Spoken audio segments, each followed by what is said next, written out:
to our gauge, we're still warming up, but you can see that we're idling it right at about our target. It's not quite a 750, but I'd say we're between 800 and 900 RPM, and you see it's holding fairly steady.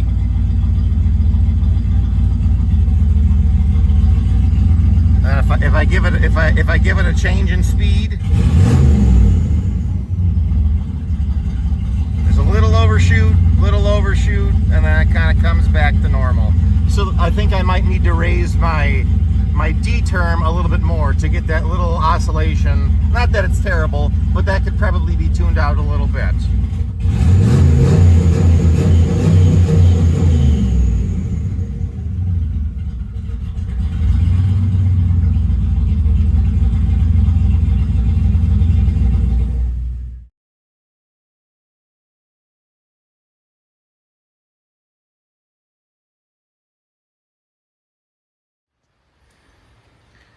All right, thanks for tuning back into BP Builds. So in today's video, what I wanted to do was talk about idle tuning, and I've been learning a lot about idle tuning and doing a lot of idle tuning on this car. So I kind of just maybe wanted to share with you kind of maybe what I learned and maybe just a few tips and tricks on how to get a car to idle nice when you have done your own like standalone system. Like, I guess that's kind of the point of the video is how to get good idle when you're doing your own tune. So this car, just for background, so this is a 95 Mustang GT. So this is a 302 cubic inch 5-liter pushrod V8 small block Ford 5-speed transmission. I changed out the cam, so it's got a trick flow stage 1 cam. The cylinder heads have been upgraded to GT40Ps. So and then the intake manifold is, you can see the trick flow. I think it's the street burner one. It's a few years old now. I don't really remember exactly which one it is, but I think it's the street one. And then the turbo there, that's the GT45 eBay turbo. So I've got cam, heads, intake, turbo. So and then I also changed out the factory computer. It no longer has, you can see there's no mass airflow. There's no mass airflow. We're drawing air right from the turbo, right? So, and there's no mass air. We're not boosting through it or anything. So I have my own ECU that I built called a Speeduino. But this kind of would apply to Mega Squirt or any of the Holly systems, or I guess Speeduino if you're doing that, but basically any kind of, maybe that Russ EFI. There's a lot of different ECUs available. I just happen to have a Speeduino, but I guess maybe let me show it to you inside the car there. So we'll go inside the car now, and yeah, so we're in the car now, and down there is the ECU. So underneath the passenger side, glove box and stuff. So there it is there. That's a Speeduino V3. So that's what's running the car. And you see the map line on the bottom. That's going to the manifold for your, that tells you vacuum and boost, and then USB, and then there's my 2 harnesses. And that line is also hooked up to the boost gauge. So yeah, basically what I wanted to go over was how to get the car to idle nice, and maybe some tricks. And basically maybe what we'll do first is talk about, we'll go out to the throttle body, because that's kind of where all the action happens.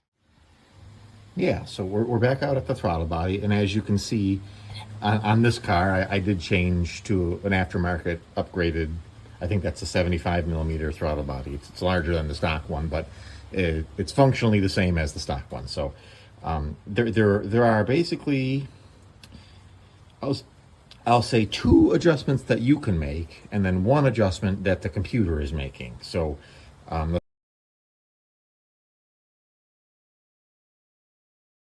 throttle body, obviously here's where the cable is. So when you step on the gas, the throttle blade is opening inside of there, and what you're doing is controlling the amount of air that the engine is going to see. But when you're at idle, your foot's not going to be on the gas. So when you're at idle, there is this stop screw. And you have to adjust the stop screw to the right position. And that's kind of what I wanted to talk about. That's kind of like the most critical setting that I was struggling with, along with a few other things. But since we're underneath the hood right now, let's kind of stay underneath the hood. So kind of the way this works is there are two holes on the idle air control valve. So here is just another idle air control valve that I did test out, but it didn't quite work because it's not the right style. On the 94, 95 cars, it's that style you have to run, but it works pretty much functionally the same. As you see, there's two ports, the one on the right and the one on the left. And this is a little PWM, a 12 volt DC pulse width modulated little solenoid, and you see there's two wires.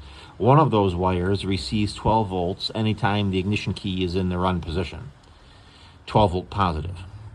The other pin is hooked up to the ECU, the pulse width modulated pin on the ECU, and what that's doing is it's grounding, it's pulse width modulating the ground signal, and that's causing this valve to drive.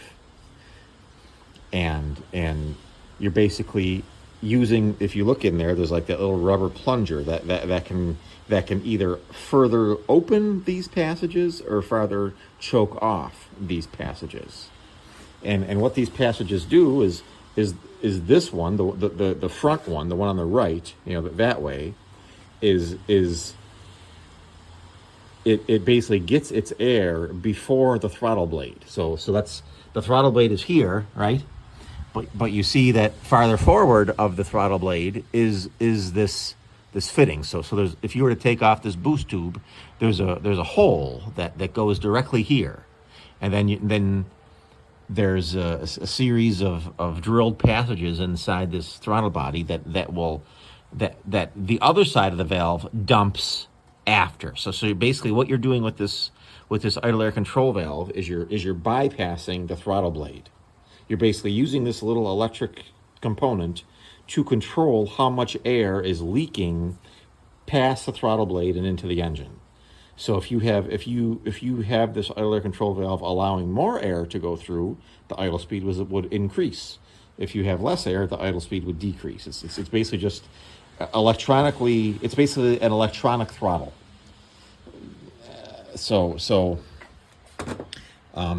What I wanted to do was talk about, I guess the first thing is vacuum leaks. Make sure you don't have any vacuum leaks. There could be a vacuum leak between the upper and lower intake. There could be a vacuum leak between the intake and the head. There could be a vacuum leak between your flanges, throttle body to elbow to intake. Just make sure you know that you don't have any vacuum leaks, because that would definitely throw it off. And then the other adjustment is this little screw. And what this little screw does is it's basically another way to adjust this, essentially. Basically, this screw and this screw both will increase or decrease the amount of air that the engine gets. And this is just a tapered needle, and I have it set at 3 turns out from Foley bottom, and I've really never messed with it. But basically, if you were to crank that down, it would reduce the amount of airflow at idle. If you backed it off, it would increase the amount of air at idle. A picture, it's basically just like a needle, like you would be doing on a carburetor. But I would say this is your coarse adjust, and that's the fine adjust for adjusting airflow mechanically, not electrically. Okay, so basically, that's kind of how it works and how all the parts talk to each other. But now, how do you set them up so that they all work the right way? Okay, so what you want to do is you want, like, let's say you have you're going to do a cold start. So the car is going to be cold. What you want to do is you want to, if you're trying to set up your idle for the first time, or it's not really idling the way you want, the first thing that I would do is make sure that the car is mechanically set up properly before you go down the tune route, the software and the wiring and the settings in your tuning software like Tuner Studio or whatever you're using. So mechanically, what you have to do first is to set the position of these two, stop screws. And so to do that, what I would recommend you do is to take the idle air control valve right out of the equation, and all you got to do is unplug it. So I don't really want to do it, but I already did this. So if you unplug this, so it's not even plugged in, that means that the computer is going to be sending signals to that connector all at once, but since it's not plugged in, it's not going to do anything. So disconnect the idle air control valve electrically, so it's not plugged in. Then you want to start the car up. Start it up and see if it runs or not. And if it'll run for a second and die, or if it'll catch fire and die immediately, that would tell me that I think you need to open your throttle more. So have this set screw be loose and tighten the screw such that it opens your throttle, a little bit, and you want to get that throttle blade in a position where the car will actually start, and it doesn't have to be at your target speed. Just get it to run at 1,000 RPM or something like that, and get the engine started and get it warmed up a little bit at least.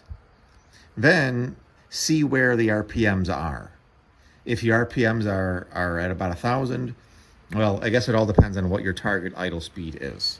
So in my case, my target idle speed is 800 RPM. So what I did is I adjusted with the engine running, the air control valve unplugged. This was at 3 turns out. I then adjusted this screw until the engine idled at right about 800 RPM.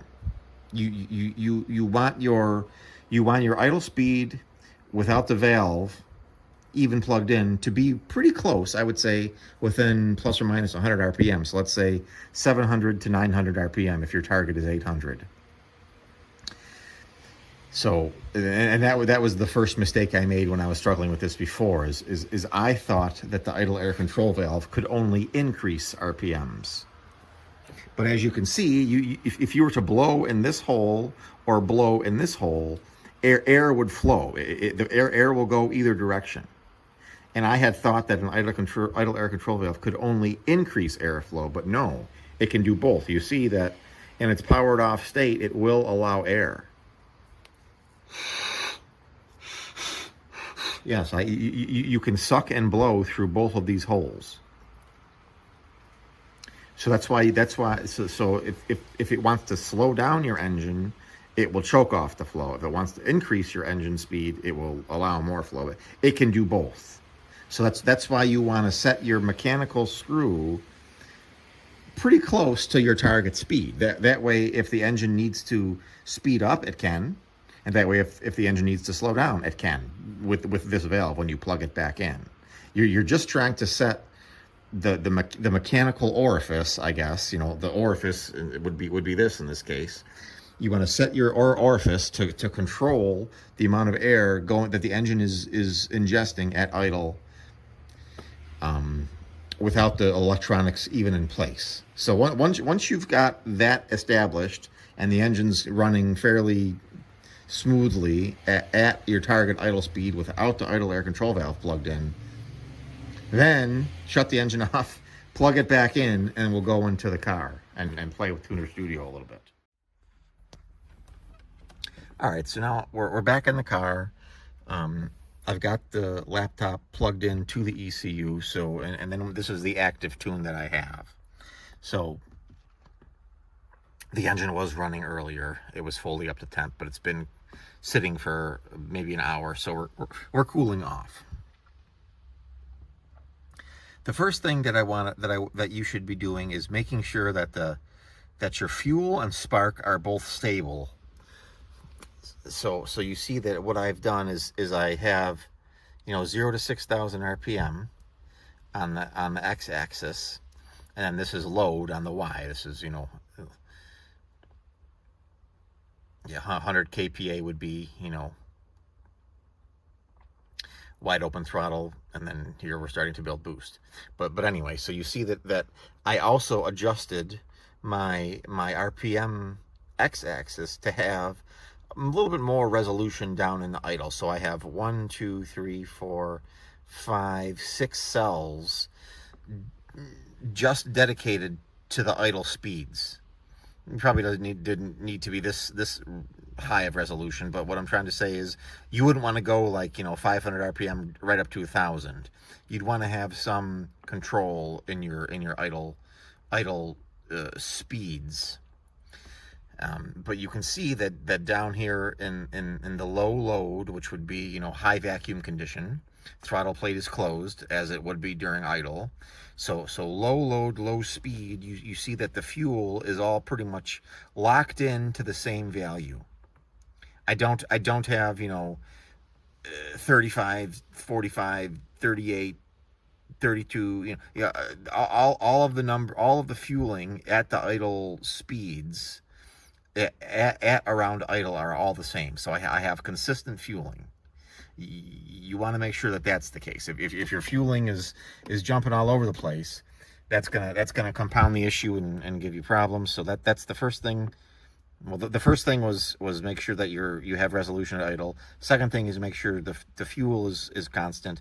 Then the third thing would be timing. So if we go into the timing table, spark table, I kind of did the same thing, but you see that I also lowered the timing very much.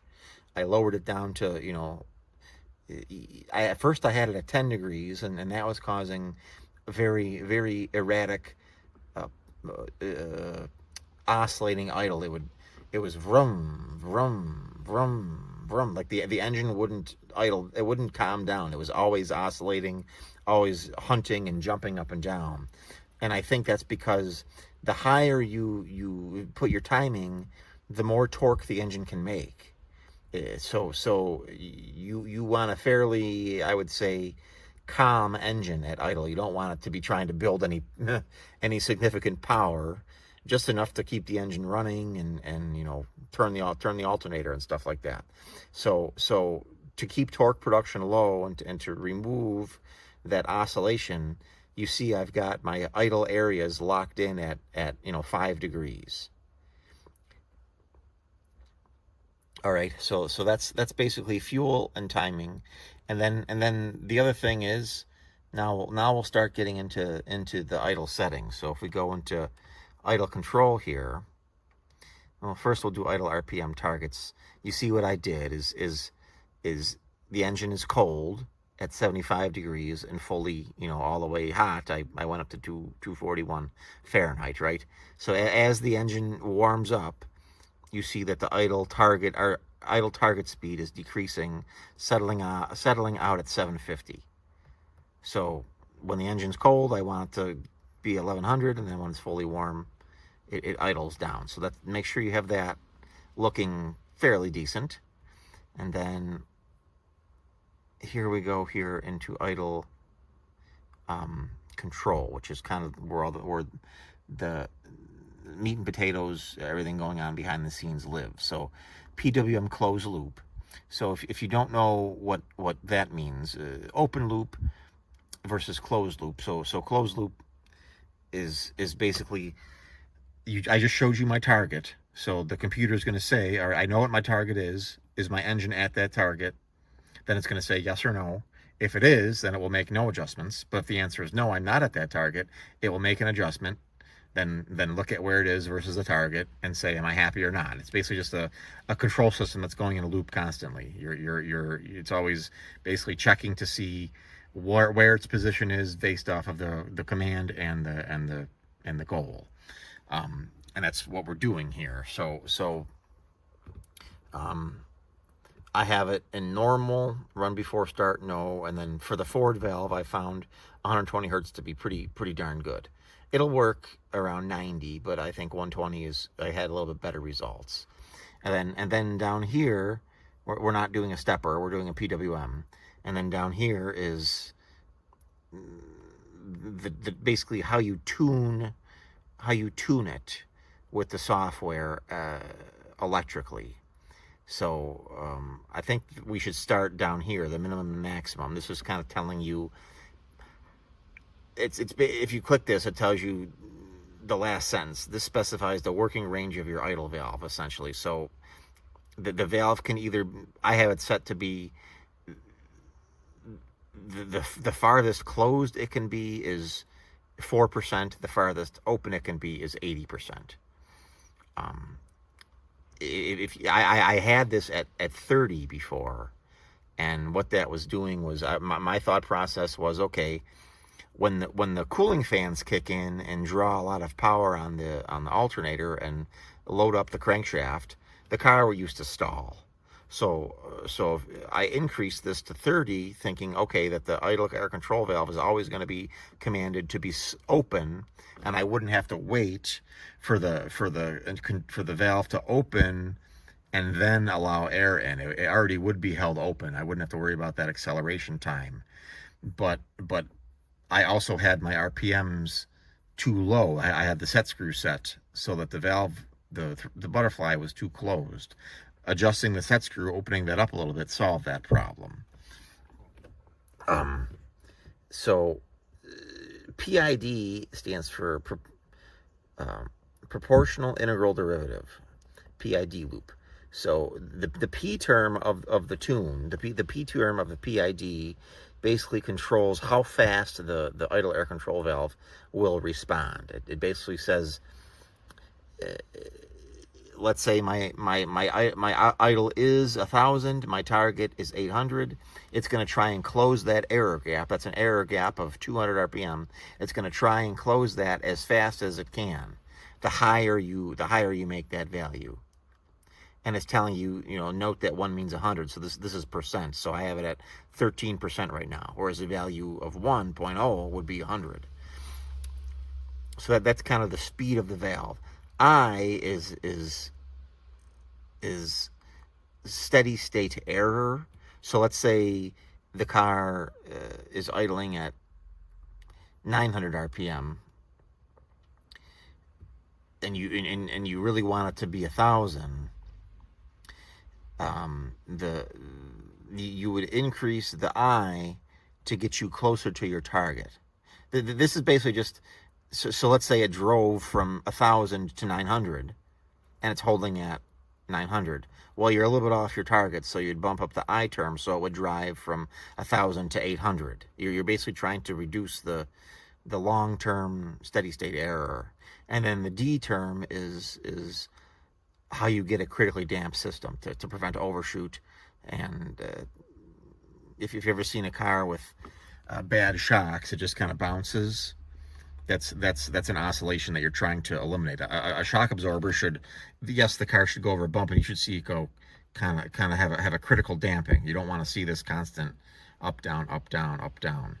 You want it to hit its target and stay there. You don't want it to bounce. It's basically to have critical damping. So you basically, I would start with these terms very low and start building them up. But let me see. I think that's about all I can think of right now. All right, so I just kind of rewatched the videos I just filmed, and I think I covered pretty much everything I was looking to cover, and I've just been letting the car cool off a little bit longer because I wanted to do a kind of a cold start demonstration, and hopefully it works. But I guess the only thing I didn't cover really was we ended on the PID talk, right? We were talking about the PID term. So if we get back in here and look at that again, I guess I just wanted to cover kind of like what would the symptoms and behaviors be if you had the PID incorrect, or if you were trying to set that up for the first time, and so like we talked about, the first thing you'd want them basically all to be, I did try putting them at 0, but that caused the engine to just stall. Well, but that was also before. Uh, I guess I would probably put them at like, you know, something like 2 or 5%, maybe even, yeah, somewhere like 2%. And then the first thing I would start adjusting would be the P term, um, because that's going to control the kind of how fast you're eliminating the error.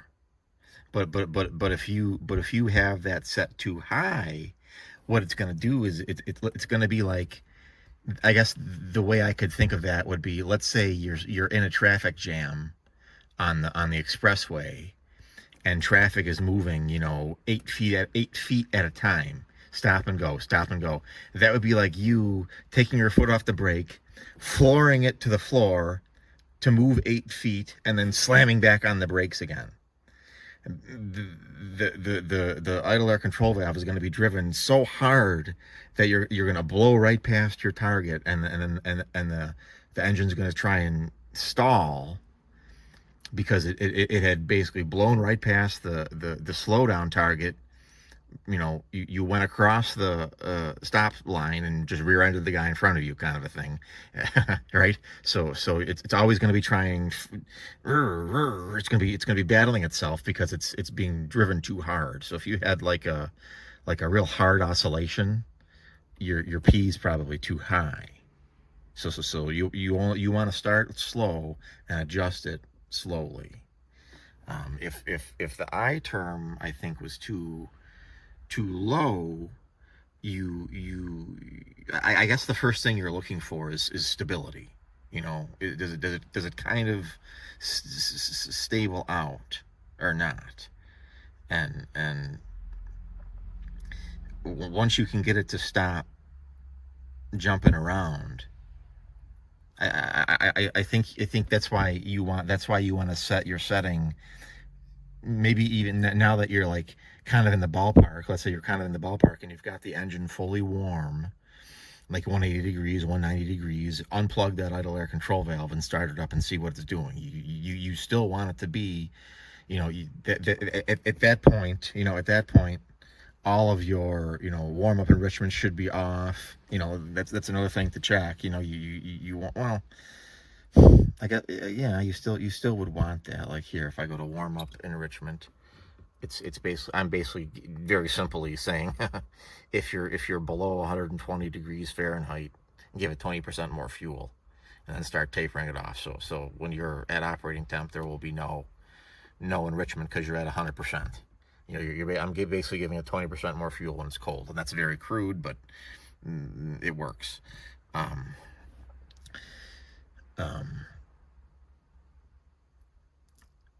So basically, when the engine is fully warm and the idle air control valve is unplugged, you'd still want it to be right around your target speed. You're within 100 RPM or so, I'm thinking.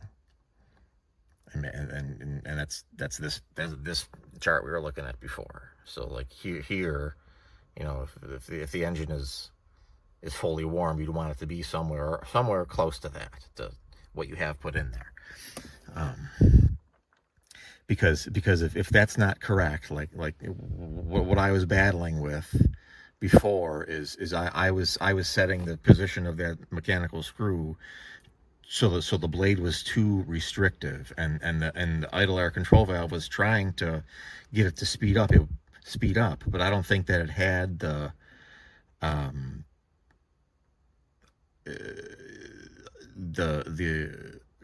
ability to allow that much air. You know, it can only, well, I guess what I'm trying to say is the valve kind of has a sweet spot. It can only control a certain amount of airflow, a limited amount of airflow.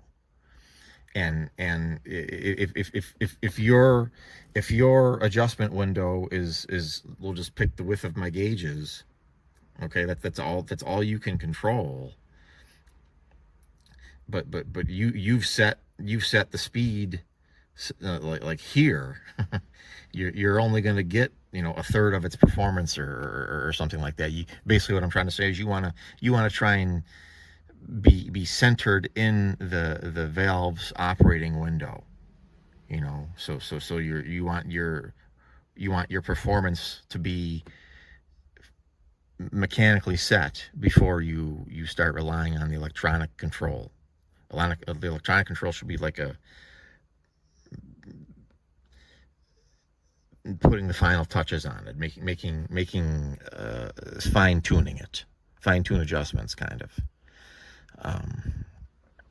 Yeah, okay, and then so I don't know if I'm just rambling. I'm just trying to share my thoughts from my frustrations with this project, and we're running out of battery. So the last is, yeah, the D term. So that would be, let's say you had a pretty stable idle, but there were some oscillations, like it was just kind of hunting, like a little bit of oscillating, or even a slow oscillation. I would increase the D a little bit more, because that's gonna prevent, like how we were talking about slamming on the brakes when you only need to go 8 feet. That's an extreme case. More so like when it's driving to close that air gap, and it passes it by too much. That's what you're trying to tune out. You're trying to drive it to its target, but then also slow it down such that it just kind of hits it just right. Kind of, I don't know. I guess if you're putting in mini golf, when they try and make you putt up a hill, you want to go up it, but not so that you go up it and then go down the other side again. You want to do just enough oomph, kind of, is what you're tuning there. So that's kind of the D term. All right, so now we're down to 118 degrees. So that's not a full complete cold start, but that's pretty cold. So let me set you up behind the car, and we'll do a cold start. All right, so yeah, let's start it up, and it's probably gonna. I guess I'm just gonna let you sit here while it's idling, and it should be at about 1,000 RPM, and then hopefully idle down after a minute.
So my laptop battery died. I brought it back in the house to charge it up, so we can't see what it's doing in real life, but according to our gauge, we're still warming up, but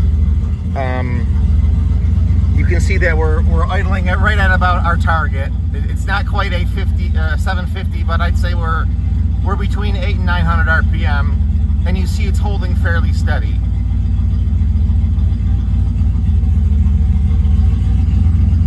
If I give it a change in speed, there's a little overshoot, and then it kind of comes back to normal. So I think I might need to raise my my D term a little bit more to get that little oscillation. Not that it's terrible, but that could probably be tuned out a little bit.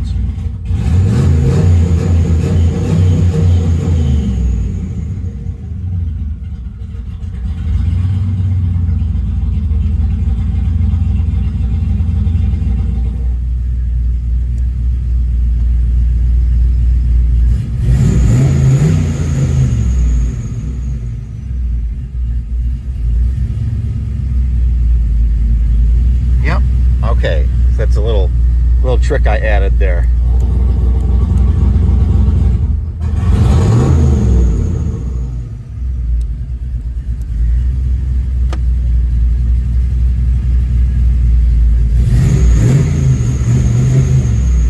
I think the next thing I got to do, so that I think that's pretty good.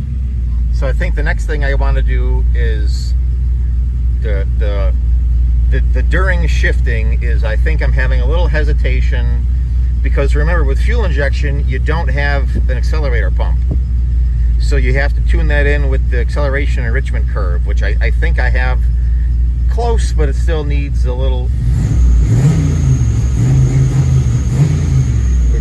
I think it needs a little bit more attention. So yeah, that's pretty stable. So let's get it to idle nice. Pretty stable idle. Let's check our vacuum. The two should go hand in hand. So we got that trick flow stage 1 cam, and we're holding about 15 inches mercury vacuum, which is pretty good.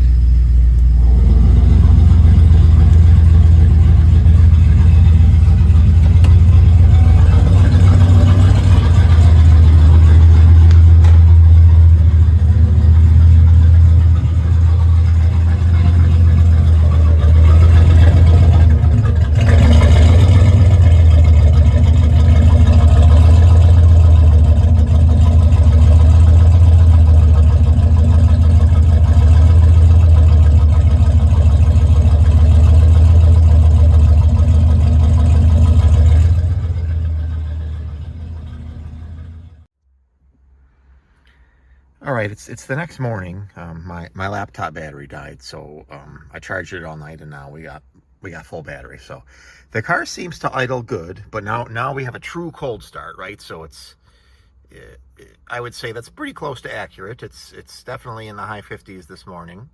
So it's nice to see that both our temperature gauges, both the air temp and the coolant temp, agree, which is good.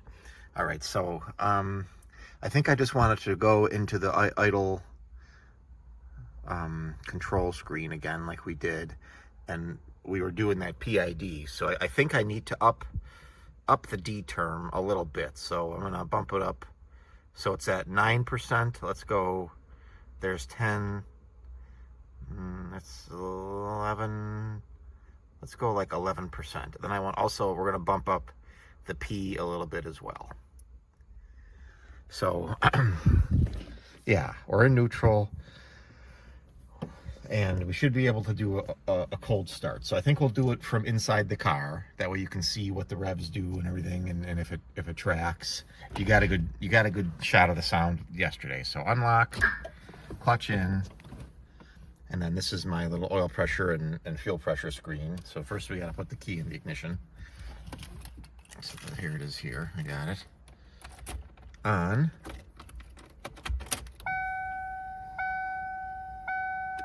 Okay, ready, set, crank.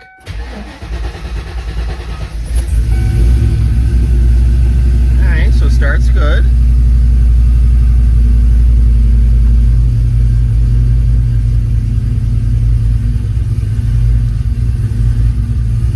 So we're a little rich, but that's okay. We got our 20% warm-up enrichment going. Now we're gonna go to our idle targets. We should be at 1100.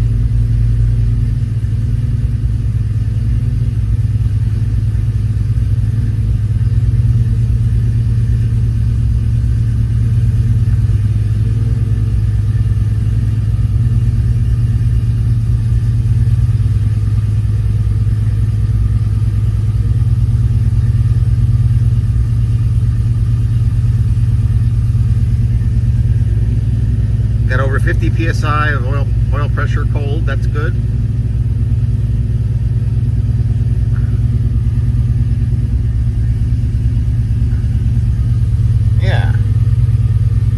be at about 1100 till we start warming up. You can see our Speeduino LEDs flashing away down there.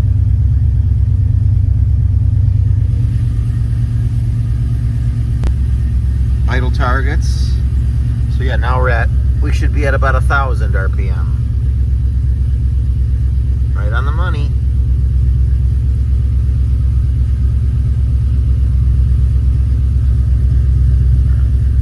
Warming up to about 105, so we should bump down to 950. Yep. Yeah, okay. So I don't want to do a whole warm up. So yeah, it's warming up and everything. I'm gonna go to work now, but yeah, that's kind of what I wanted to show you, and a couple tips and tricks with how to get a car to idle. I think the fact that I had that upgraded cam was fighting me a little bit, but I think we got there. And yeah, I think I just wanted to release this video because I've got videos of this car out on the channel, and I guess it would just be nice to see like a live demonstration of where I'm at with the car right now. So that's pretty much it, and stay tuned for more with I've got more coming with the turbo build on this car, and more coming with the plug and play Speeduino. I wanted this was my first idea was to make that Speeduino. That's a 0.3, but I have started a project where I'm making a plug and play option where it would go into the factory location behind that kick panel. A plug and play, full standalone, full tuning authority ECU using a Speeduino V4 board, not a V3 board. So stay tuned for that. I already got some videos on the channel. So thanks for watching, and talk to you later.